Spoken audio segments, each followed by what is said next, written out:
Okay, well, let's get started.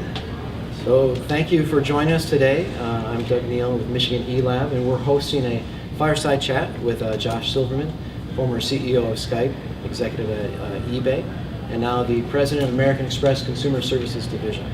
And for those of you who don't know, Michigan eLab, we're a new venture capital fund here in Ann Arbor with an office in Silicon Valley as well. Think of us more of a bridge than two offices, right? We're connecting talent and customers and expertise and capital from Silicon Valley to Michigan to invest in the amazing entrepreneurs that come from Michigan. So previous to this, I was with the Center for Entrepreneurship, and to that point, I'd like to thank U of M and the Center for Entrepreneurship for letting us host this event at TechArb. So thank you, CFE, for that, and thank you for coming out and joining us today on a cold Michigan fall day. So with that, people ask me about Michigan eLab and the type of things we invest in, and we invest in disruptive technologies. And I can't think of a better example of disruptive technologies than Skype, which disrupted the entire telecommunications industry. Very capital efficient, disruptive, hard to do technology. And so Josh's presence here today is a great opportunity for us. Josh is an Ann Arbor native, grew up here, went to high school here, traveled after that with a lot of interesting opportunities, which he can share with you.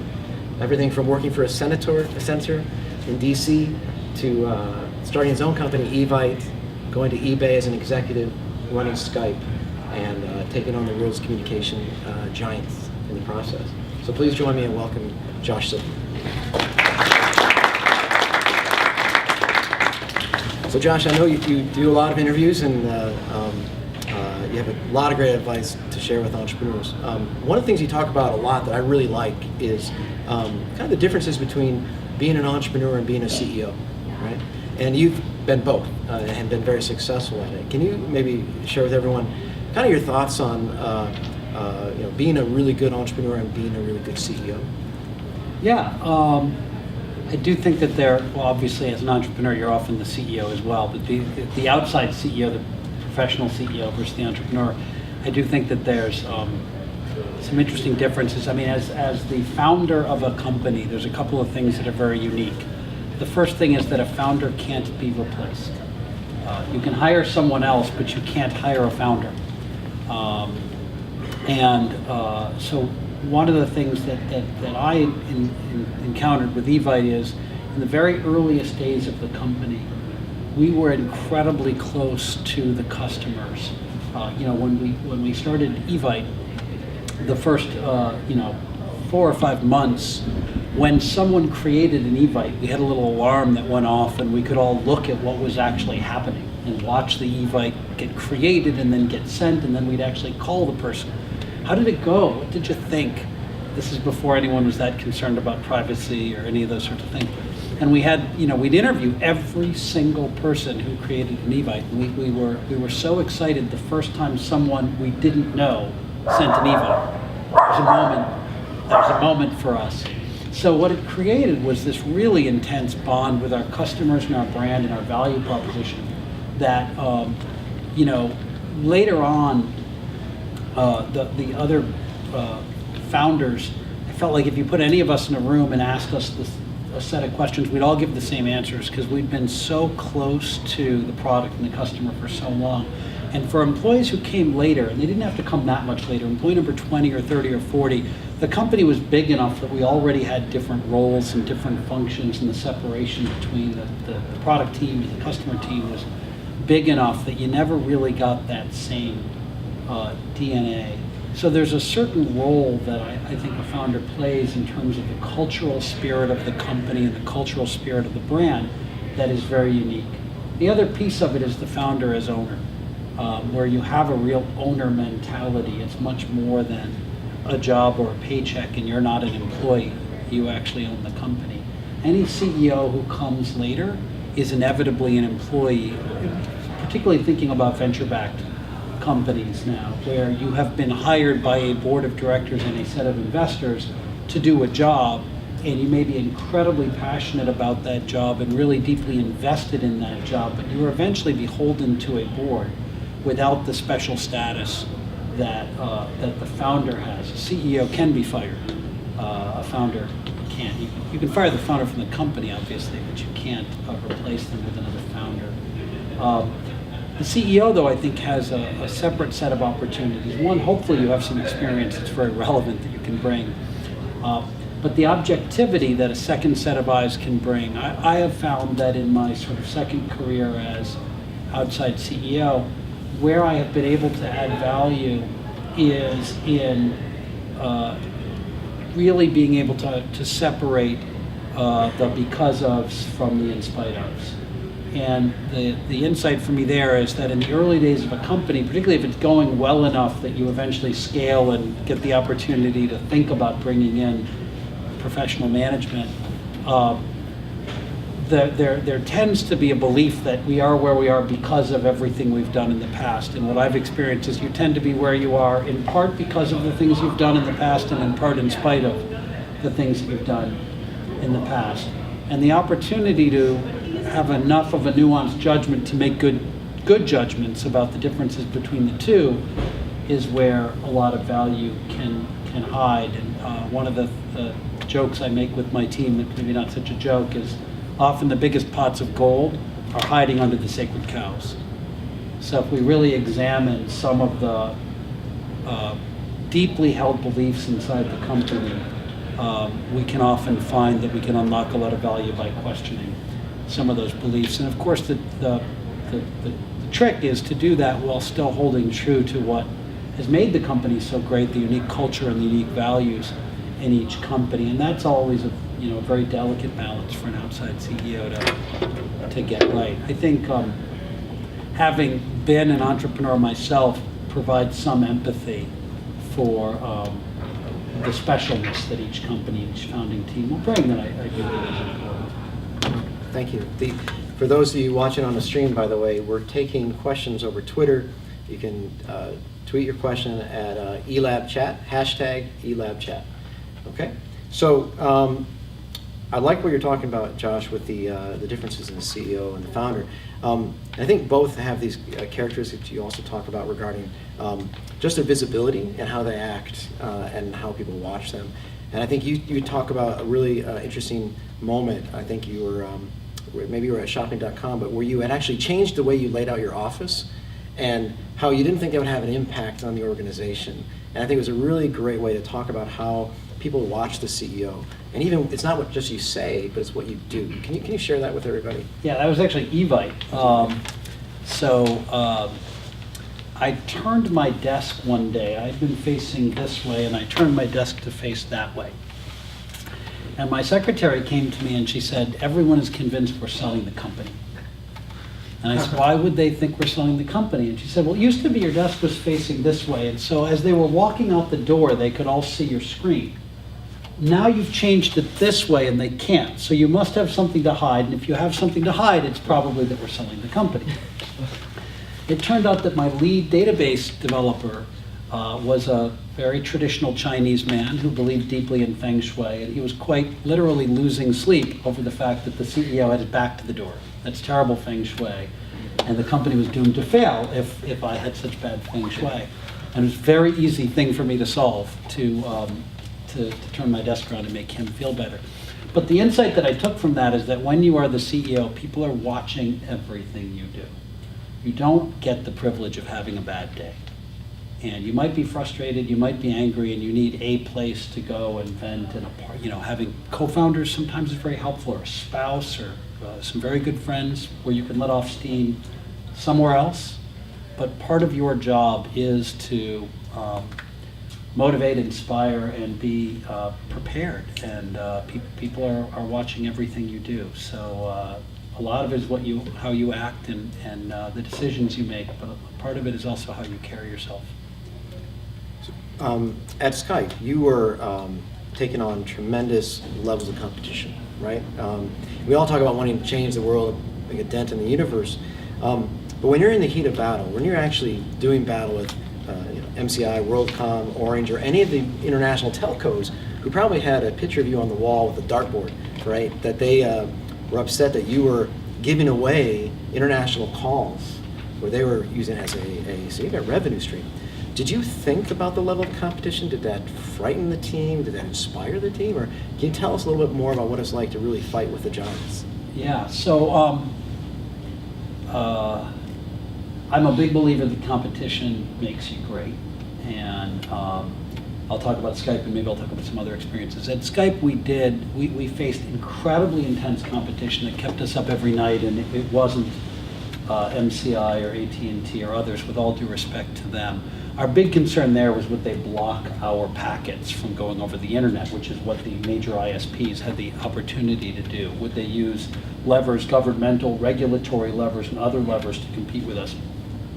They had an innovator's dilemma in that we were disrupting revenue streams that were very, very important to them, and so we could give away for free or cheap things that had a very high opportunity cost for them. So we felt very good about our ability to compete and win there. But Google and Apple and others who were very intent in the space, who had a lot of assets, Microsoft, were all watching us very closely and launching products in the space. And it kept all of us up all the time, and I'm sure still does, for the team at Skype. And it makes you feel more urgency, it makes you work hard to do great things. But we were constantly in fear. Google Voice launched before I ever got to Skype. And I think one of the challenges, Google Voice launched and there was a lot of hoopla and then it didn't work. And then they had this other thing called Google, I forget, it was developed in Australia, and we kept hearing this is going to be amazing and it's going to change everything. And when it launched, it actually was way too complicated, didn't do them. But at some point, one of the risks is you can become complacent, actually, because you've seen enough competition.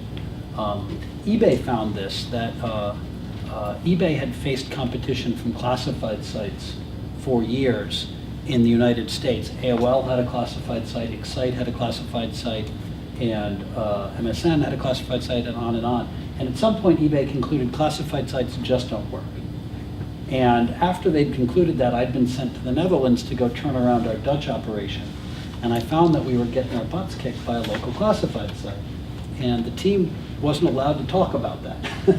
They'd been told classified sites don't work, and this is just an excuse. And it turned out in this particular market, classified sites did work. They worked great. And in fact, if you were looking to buy or sell something in the Netherlands, it made way more sense to go on this local site than to trade on eBay. And we were able to demonstrate with data that in this market it worked great, and eBay actually ended up becoming very invested in classifieds, and with great success. So part of the need is to stay fresh and not let the lore of what had been true in the past necessarily what will be true always in the future. The last little story I'll tell on competition, because I love this space, or this theme. So going back to the Netherlands, so eBay believes the classified sites don't work. My merry band of folks in the Netherlands demonstrate that it does. We go to Meg Whitman, who was the CEO of eBay at the time, and say we should buy this Dutch classified site. And in fact, it ends up costing 220 million euros to buy a company that has 10 million euros in revenue and 5 million euros in profit, and whose brand is based on free. It's very similar to Craigslist, but in the Netherlands. And so you can imagine that was a bit of a scary thing to do. That's a huge price tag, and in fact, the biggest price anyone had paid for a company in the Netherlands in God knows how long. In buying that company, we woke up the local media company to the fact that they had missed out. And media companies made, at the time, a huge portion of their total profits from classifieds. So we had the largest media company in the Netherlands that owned the #1 newspaper, the #2 and 3 television stations, 5 of the largest magazine, massive media company in the Netherlands, suddenly decide that its life depended on beating this company that eBay had just bought. And so they launched a site that was better than us, that was completely free, where we charged €6 for some of our listings, and that had massive media support. So every unsold television ad, radio ad, magazine ad, all pointed to their website. And the day they launched, they had 1 million listings, because they aggregated every classified listing they had across the country.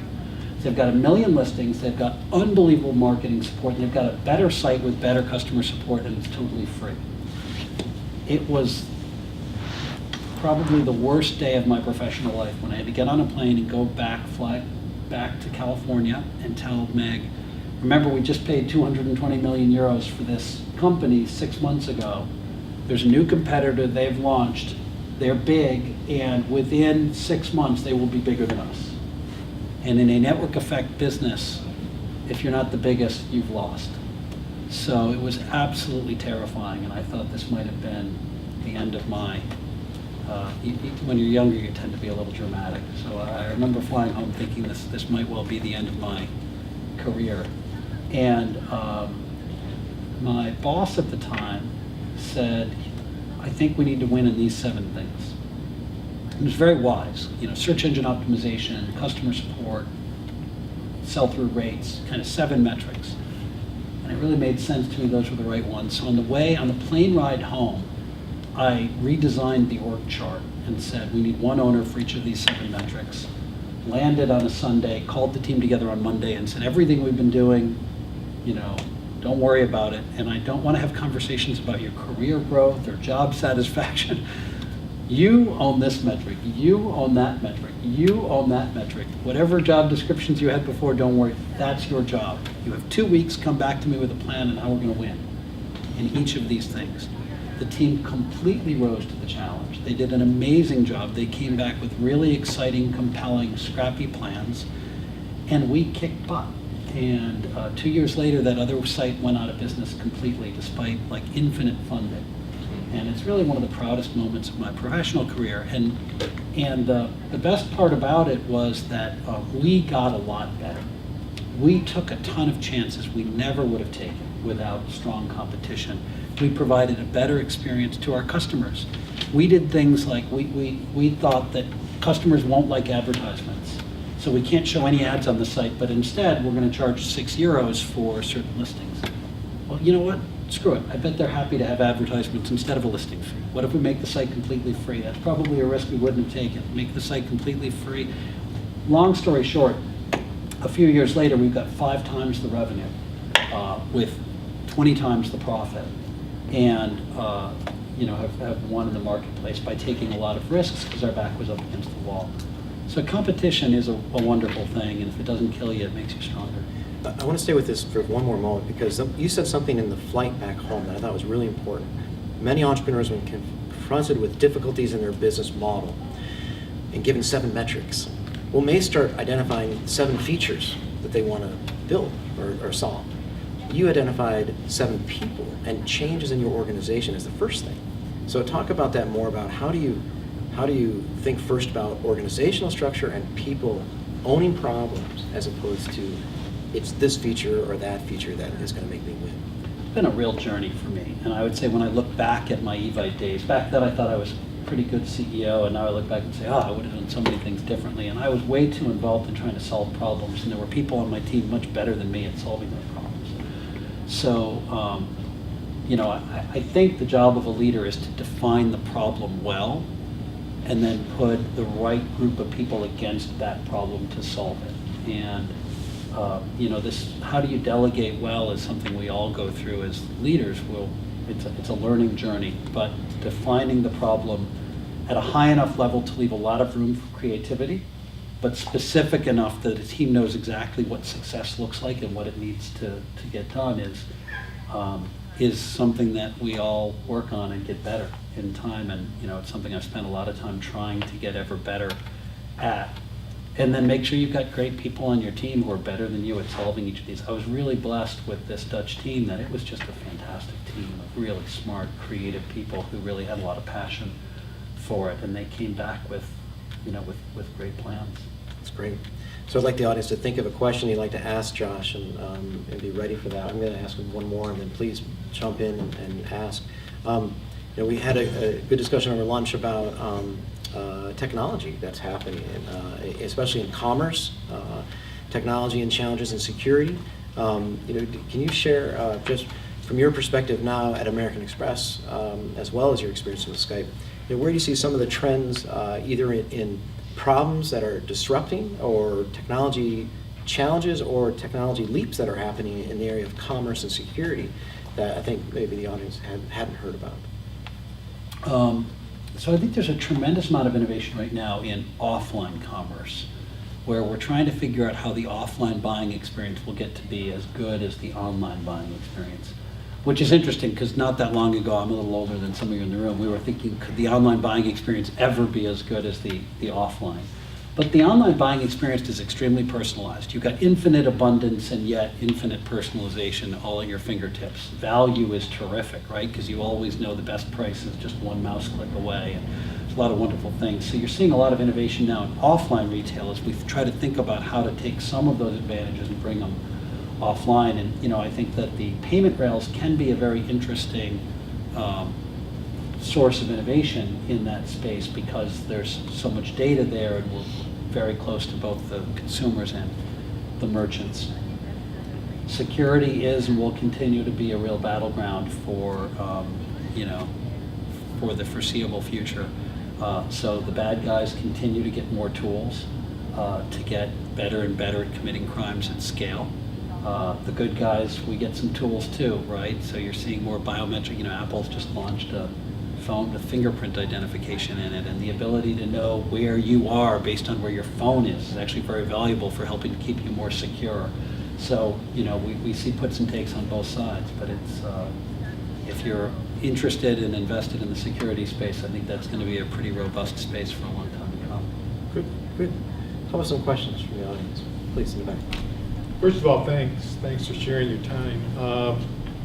You're a rare individual in that you went through the following process of leaving big companies with other people coming to your current company and making an offer. Can you talk about that situation? How did the offer come in? What did you do next? What's the whole process of leaving what you've started? Oh, you mean taking a new job? Well, I don't know exactly what you did with eBay. Did you sell that off or just leave? Oh, Evite got bought, yeah. So we sold Evite to Barry Diller. So tell me about the sale. How did it initially become? How did it start? Oh, yeah. Well, so, on the long list of things I could have done better. So in late 1999, we had raised a bunch of money. We created this amazing brand. We were an IT company. I'm getting featured in magazines and all of that. And I like models, and I'm kind of financially oriented, and so I'm running all these models. I cannot figure out how we will ever generate enough cash flow to be worth what people think we're worth. And I had no idea that there was an internet bubble and that was going to crash, and I just perceived that we were getting investors to put money in at these very high valuations. And the company just wasn't modeling out that way. Like we were looking like a small media business.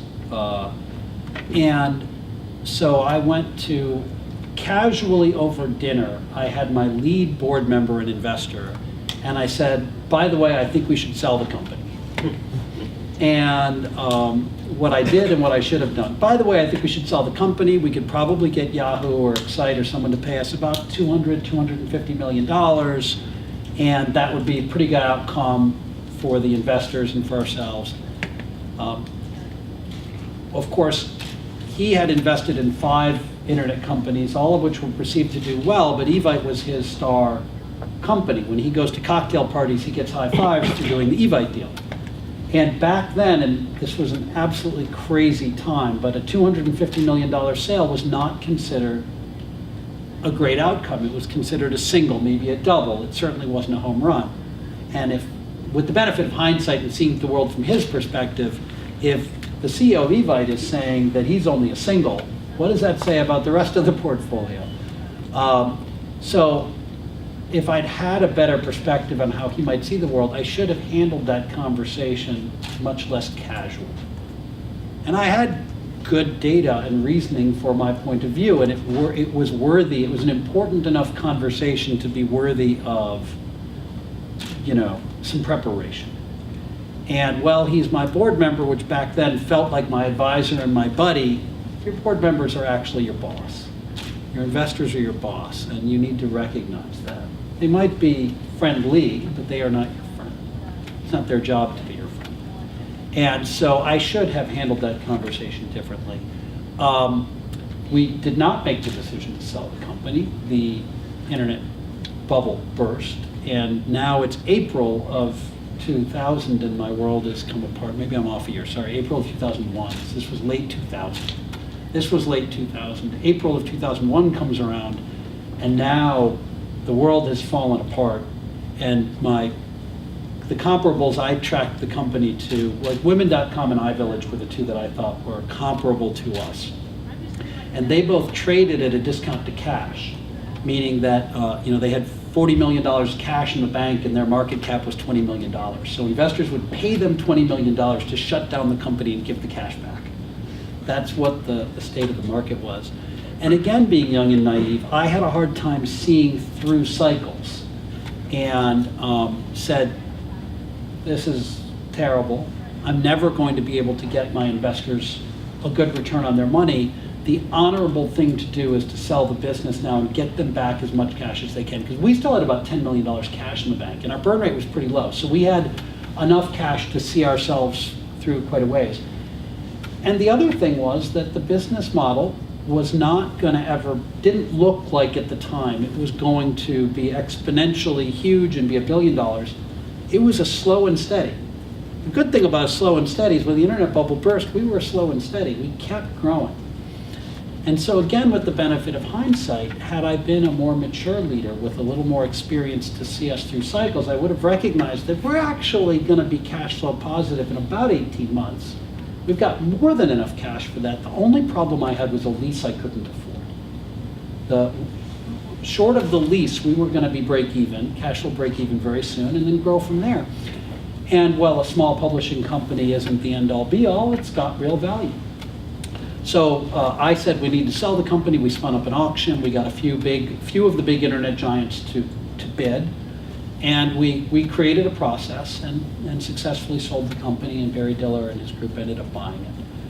How did the buyer determine value of your company? So Barry is a very sharp buyer, and his team are very sharp buyers, and they looked at the metrics I should have been looking at, which is he's got a lease that's too expensive, but otherwise this company's growing at a nice steady pace, and there's good inventory to be sold to advertisers at a high value, and that should generate cash flows of the following. And it was a very good deal for him.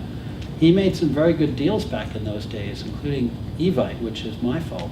And had we not sold the company to him, it never would have been worth $1 billion, but I think it would have been a $70, $80 million market cap, $100 million market cap maybe. We sold for much less than that. So that's a kind of live and learn. When we sold the company, I decided that I was going to go and either buy or start the next thing. And a lesson that I had there was the tyranny of choice. I came up with an idea, and it only took a week or two to come up with an idea. When you're an entrepreneur, you always see opportunities. This sucks, I could do that better. And so I would go and start researching that. What would it take to build a product around that? And I'd spend about 3 weeks of euphoria where things would just look great. I see a market opportunity, come up with a good idea, and then another 2 to 3 weeks of dismay, where it's like, but wait a minute, now I understand the market space a little bit better. There are actually some pretty good competitors. If you spend enough time researching anything, you can talk yourself out of it. And especially if your bar is anything less than a great success is a total failure. I want to prove to the world that I'm this successful CEO and that, I can do these great things. And so it needs to be hugely successful. And so, the first 3 weeks is euphoria. The next 3 weeks is, I don't know, I'm getting anxious. But actually, while I'm getting anxious, there's a pretty cool idea over there. Wait a minute, this thing doesn't work either. Let me go over there. Ooh, first few days of research feel real good. The first 3 weeks feel real good. And so what I found was that I spent about a year researching a few businesses to buy, a few businesses to start. There were probably 7 or 8 that I was researching over the course of that year. And in hindsight, 3 or 4 of them would have been perfectly good, fine businesses. And if I had just jumped in with the sort of beginner's mind and the naivete, probably would have been perfectly good startup. So there is some amount of just being willing to kind of jump in and trust your gut that's helpful. The message to me was the tyranny of choice. that you got to be careful of that. Why the Evite process had been more successful was my best friend and I had set up a process for how we were going to land on an idea, which is every Saturday we gave 3 hours, and I brought 3 ideas and he brought 3 ideas. And we tore each other's ideas apart. But I'd set for myself 3 criteria for what my company would need to look like. It needed to be uniquely enabled by the internet. So it needed to be something you couldn't have done before. I needed to find it genuinely useful. It had to solve a problem for me that I cared about. And I had to actually think it was fun. I had to think it was something I was going to enjoy doing because I'd been working my tail off on something that was killing me. And when the Evite idea came up, and it was actually, I was calling it togather.com. We were going to send Gmails to gather people together to solve this problem of coordinating and organizing events and activities. It met all 3 criteria. It was a problem I had. I worked 80 hours a week at the time. So I had time on Friday night at 8 p.m. to go to dinner with friends, but I had no time before that to organize it. It wasn't possible before, and it was more than fun. It was actually about fun. It was about the process of having fun. So it met the 3 criteria good enough, off and running. And I didn't know anything about it. I didn't know what HTML stood for at the time. So only after I had already quit my very respectable job to go try to create something, I had no business plan and no venture capital. And in fact, my partner had gotten very excited about a different idea that he has now built into a tremendously successful company on his own. But it was just me, and that was pretty scary, but turned out okay. That's great. Other questions? Hi Josh, my name is Zach and I'm a Master of Entrepreneurship student. I heard you speak a few years ago at the Entrepreneurship Hour, and towards the end, I remember Doug had to cut you off because of time, but I remember your closing remark. Sorry about that. Yeah. Thank you. It's okay. Your closing remark was that one of the most important things is integrity, especially when dealing internationally. So now that you have a little more time, I was wondering if you could speak a little bit more to that. I'm very impressed with your memory. That's great. Glad you'd come to see me again. I hope that integrity is super important, not just internationally, but with everything you do. I guess I've now had the great privilege to get to interact with some very successful people, and at the end of the day, they'll all say it's not all that. At the end of the day, they're still parents, they're still members of their community. Whether you've created the next great thing or not, you've got to go home every day and feel good about yourself, and look your kids in the eye and your grandkids in the eye and say, I actually think I was a force for positive change in the world, right? That's ultimately what's so satisfying for, I think for all of us. So the people that have been able to do that while holding their heads high, I think are the people who feel the best about themselves. Did you ever have to deal with international countries where bribery is common to just get anything done? I've been very fortunate where the business models that I've worked on really aren't business models that I've not had to face bribery as a personal challenge. I've never worked for a company that sells contracts to foreign governments or things like that. So that one in particular, I haven't had to face.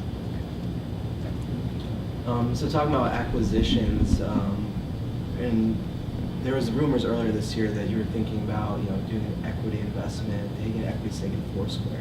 And you've had a partnership with them for a while, and you kind of talked about data, the importance of data, and that offline experience. So, can you maybe give us an update on how you view that partnership with Foursquare, and if you're still considering, an investment in them? So the question is about Foursquare. I can't comment on rumors or on potential investment, but what I will say is that we have a very successful partnership with them, and I think it's an example of how payments and local commerce can come together in a really great way. So there's a few different people who all need value, right? So on the one hand, you've got merchants who are trying to find a way to get more business. You've got consumers who want to find a way to get more value. And how do we put those two together? So the idea that the way that our product works together with Foursquare is you check in at a local shop here, maybe in Ann Arbor, and when you check in, you see that there's an offer where if you just click a button, you've loaded that offer to your Amex card, and that might be spend $20 and get $5 back. So here you've checked in at the barber shop, and next door there's a coffee shop, and spend $10, get $5 back. Well, that's cool. I'll go stop in at the coffee shop, and literally you don't have to buy a coupon in advance. You don't have to present a coupon at the counter. You simply show up at that merchant, you spend $10, you swipe with your Amex card, and you automatically get a notification saying you've just saved $5. So it's a great example of where I think we can create value for both sides, for the merchants and for the consumers. And importantly, where location, if you think about now this computer in your pocket that actually knows where you are, is super helpful. The other thing that we're using to power this is the spend, what we call the spend graph, meaning we also know where you shop. And so we can predict what kinds of offers are going to be interesting to you and whether it's worth bothering you with a push notification or not, because we think you're likely to be interested in the offer. So we think it's a great example of local commerce. Foursquare's been a great partner. I'm a regular player of the game, and we look forward to trying to do more things with more local partners. Can you talk about maybe lessons learned from the first 5 or so hires out of the non-founder pool, I guess? Yeah, at eVite, you mean? eVite or just in general, but Lessons learned. I think one of the hard things as an entrepreneur is defining what great looks like. Because I meet a lot of entrepreneurs who literally will look me in the eye and say, I have hired the world's best CFO, and they say it with not a trace of irony. How many CFOs have you met? Right? You've hired the best CFO you know. And they may be a darn good CFO, but what have you done to really calibrate? So where I've seen some entrepreneurs do a really good job is getting out and just networking. If they're going to go hire a head of search engine optimization or a head of marketing, can I just get coffee with 5 people who are really smart and good in the space? They may not be on the market, they may not be willing to consider getting a new job, doesn't matter. I just want to see what great looks like. I want to have that conversation so I can benchmark and calibrate. I think that's really important. And then one of the balances, especially in an early stage, is the head and heart component. And you will find people who may not have exactly the resume, but just bring so much. We had this wonderful, the person who led customer support for us at eVite was this wonderful young man named Chris. And I don't remember what he had done before, but it had nothing to do with customer support. He had been actually do remember, he'd been a professional motorcycle race driver, and he'd had a terrible accident and was paralyzed and in a wheelchair. And we'd hired him to do something that he didn't have a natural background for, but he had a lot of passion to get back into the game and also a tremendous competitive drive. And he was such a force for our culture. Someone would, I so fondly remember, he'd get an email and you'd hear Chris pounding the desk. Susan is having a problem with her 30th birthday party. Something's gone wrong, there's a bug, and John, you darn well better fix this issue for her right now because we can't let Susan down. There'd be this intense, Susan needs us right now. It's one of these great moments as a startup where you get these things. And from the resume, it might not have been the most natural person to hire, but man, did he bring a lot to our team. Yes. So I know that American Express has recently created a lot of partnerships with sort of brick and mortar retailers in terms of e-commerce and electronic payments.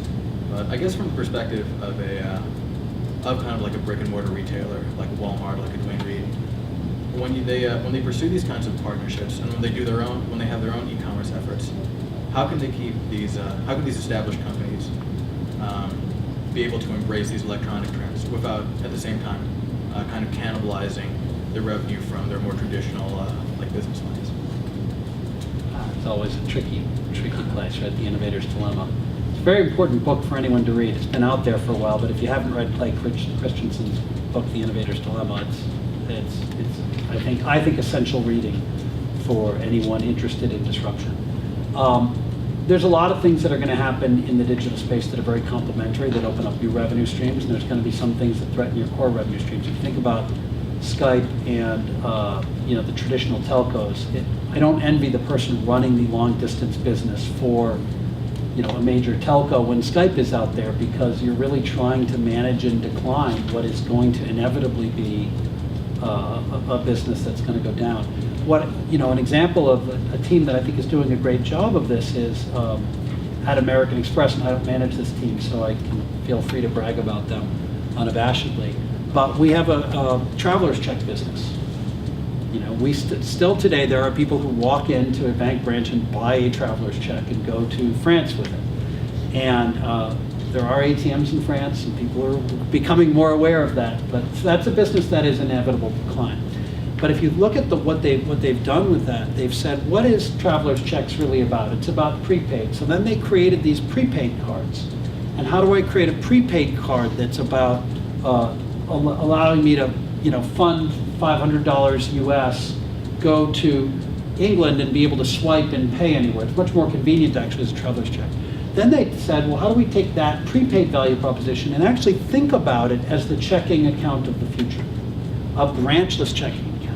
And that's now evolved into this product called Serve that we have, which is really saying, how do we serve the underserved communities in America, where the business model of let's put a bank branch in a community and hire tellers and all of that is actually very expensive and results in the need for a lot of fees. Could we create a branchless bank with using these prepaid cards to serve a new community in a way that doesn't have all the fees? And the path of innovation that they've been on to think about, yes, our current revenue stream is going to be declining, but how do we take those profits? Where's the puck going? And how do we innovate in spaces of the adjacent possible to continually move to where the next puck is going to be? I think that team is doing a heck of a job. So it's always just a lot of kind of just looking at the fundamental sort of value proposition, I guess, kind of expanding that.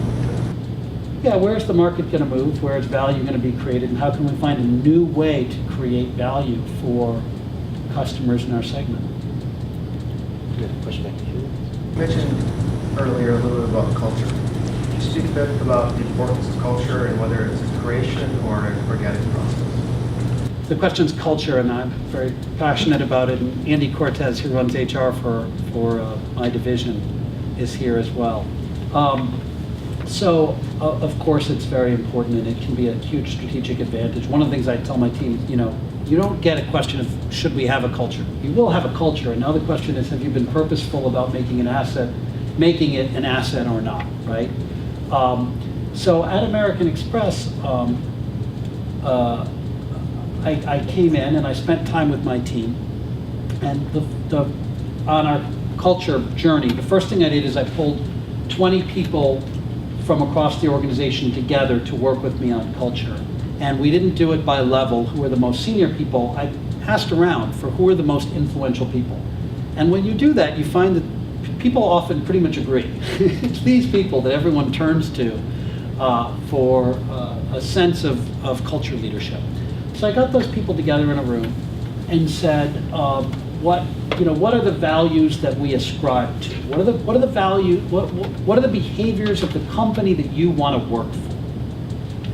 And what came was the usual list of platitudes. And whenever you engage in this exercise, you will get trust, collaboration, innovation, risk-taking. You're going to get, it's always going to be kind of the same list. And I think when I was younger, I probably would have taken us through a process to winnow that list down and said, okay, good, and laminate it and put it on walls.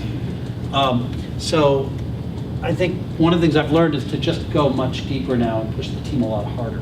So we took that list of platitudes and we said, okay, risk-taking.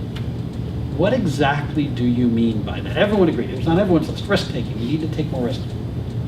Excellent. This Wednesday, we're all going to Vegas. I'm going to take our entire marketing budget and I'm going to put it on red. Cool? Definitely risk-taking, right? No. So what we got to was ingenuity. What we got to was we will clearly define a problem and define a more ingenious solution than anyone else has. And the conversation that came from that I really like is, It's very in vogue now to say failure's awesome and failure's great and I love failure. I don't love all failure. If you do something stupid and it fails, I'm going to be pissed off. But if you come up with a really ingenious solution to something and it fails, more power to you, right? So how do we define our value? We found that this word, and in fact, when we talk about ingenuity, we said it's about getting a small, cross-functional group of people to attack a problem and come up with an ingenious solution. And there was a lot in that, right? We want to work in small cross-functional teams now instead of big silos. We want to create something clever, not just check the box to say we launched something. We talked, trust came up in every conversation. And I said, what do you mean by trust? And really what people meant was, when I'm sitting in a meeting with you, I don't want to feel like it's my business unit against your business unit, or it's my reputation, my score, performance rating at the end of the year is going to do well versus yours. So we've got to really, it's about one agenda. How do we always act with only one agenda, and that's to serve our customers and win in the marketplace? And so we were able to, by unpacking these, the platitudes were an important starting point, but we got to some much more specific language that was very relevant for us and our starting point and our arrival point. I'm not sure if we took it, and one of the tests that I really like is I think if I took these and applied them to another company, they'd say these actually aren't relevant for us. They're probably not important. We're already doing a lot of them well enough that we don't even need to think about them, et cetera. And then the last piece of it, when we got to these, we got to 9 very specific behaviors. The last piece was a little bit of marketing spin. How do you make it stick?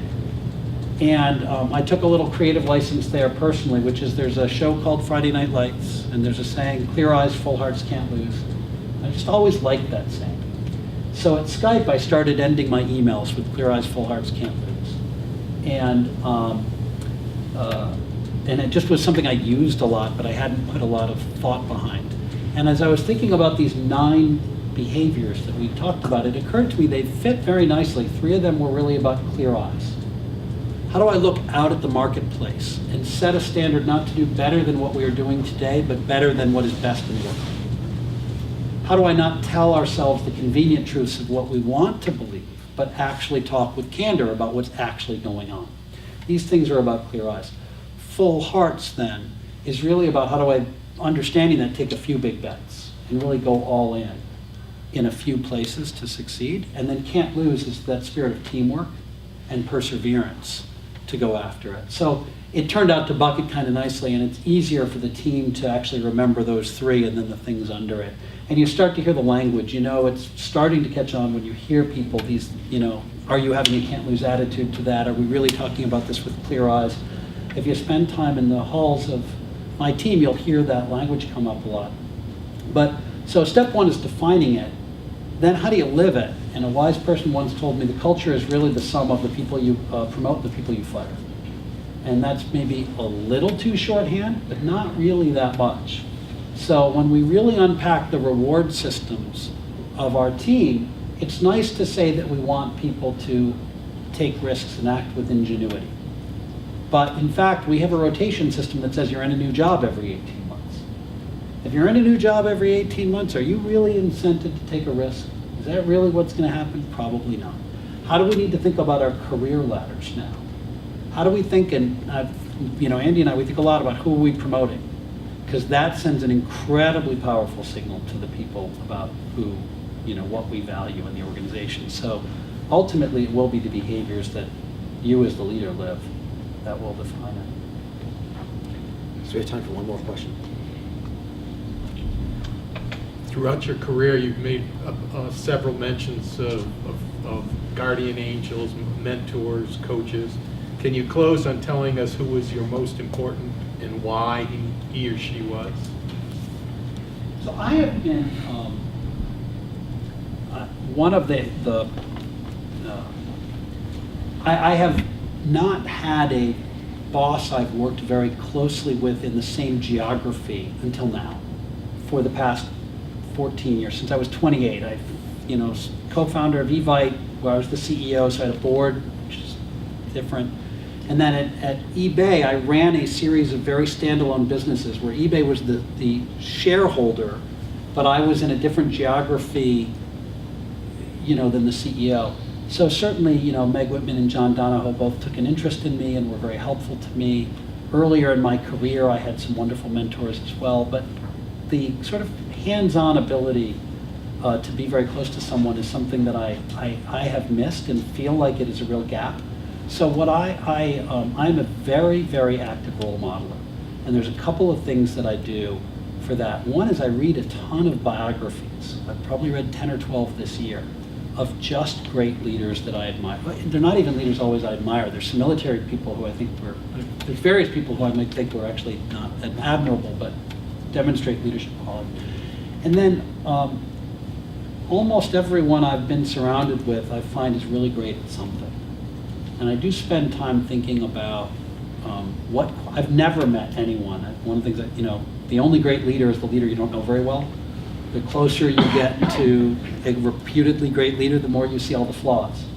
But what is it about this person? What are their 3 spikes that make them especially effective? And are there situations where that might be effective and where I have something to learn? I do spend a lot of time looking at that, thinking about that. So as we wrap up, perhaps you could just share some thoughts. You come back here every few years, and we're really glad to have you back, and back in your hometown. But talk about the entrepreneurship opportunity for the members of this audience and the town and the students that are graduating and the research and how you see it evolving and reasons that there's some significant optimism for entrepreneurship and what's happening and growing here. Well, entrepreneurship generally, it's a fantastic time because there's huge profit pools out there and it's never been cheaper to fail. So I think if you look at the mega trends right now in technology, it used to cost $20 million to start a company, then it costs $5 million now. For like $500,000, you can really get in business and get a lot done. At the macro level, I'm not telling you anything you don't know there, but and I'm not going to tell you anything you don't know that I think Michigan has all of the right assets, particularly with the university here, with a great school of engineering, but also a great school of design. So the opportunity to have great design, great product management, and great engineering all in one place is tremendous with low cost. It's, I find, incredibly cheap to get housing here. So your ability to live on a low burn is really great. And then you're in a good time zone. The Eastern time zone, the opportunity to connect with people in New York and other places. You have a good airport. Probably you guys think I'm crazy for thinking about these things, but at the scale, when you start to scale businesses more, you think a lot about the infrastructure. What's your tax rate look like? What's your labor pool look like? What's your transportation look like? And Michigan really stacks up really, really well. What we haven't had here is a foundational success. So, hiring people that can help you get to 50 or 100 or 200 employees. You've got people that have done that, and then you get some really big companies. We need a multi-billion-dollar company to grow up in Ann Arbor and have a several billion-dollar market cap. And that will create some number of millionaires who each have enough money to become angel investors. If you look at a LinkedIn ecosystem or a PayPal ecosystem or a Facebook ecosystem or a Google ecosystem, right? Each of those mint 40 or 50 people who are each rich enough to throw 50 and 100 grand into a lot of different ventures, and talent that started as scrappy entrepreneurs but saw what it took to scale and are now capable of coming in and helping the next organization scale. We need that. So hopefully one of you people in the room is going to be the person that's going to help create the foundational startup that I think can really create a whole ecosystem in Ann Arbor. That's great. Well, thank you, Josh. On behalf of Michigan eLab and the University of Michigan Center for Entrepreneurship, thank you very much for coming back. Pleasure.